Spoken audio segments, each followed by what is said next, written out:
Trátase dunha bella demanda dos veciños da zona que se fará realidade axiña. A reforma desta estrada que une os núcleos de Xil, Covas e Barrantes entre os concellos de Meaño e Ribadumia será asumida ao 100% pola Deputación de Pontevedra. A actuación traducirase nunha mellora da seguridade viaria nun treito de 5,5 km.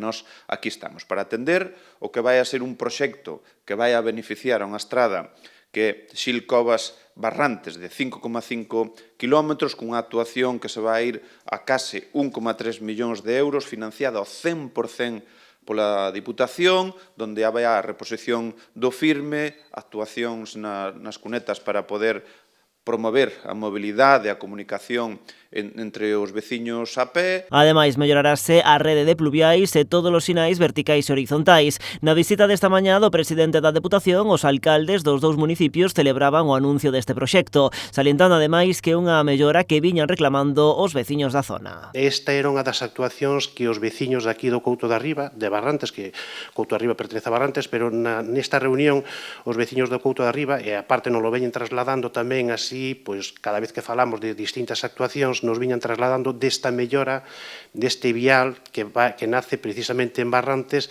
e que chega ata aquí hasta Covas, non? O que se buscaba era unha mellor seguridade peonil.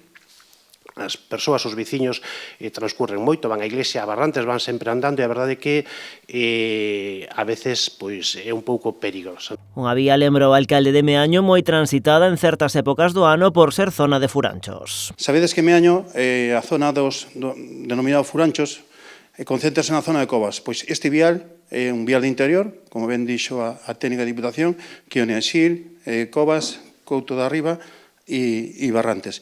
E durante os meses de verano hai unha concentración moi elevada de densidade de tráfico en esa zona, con lo cual mellora tanto a seguridade viaria, tanto para vehículos como para peóns.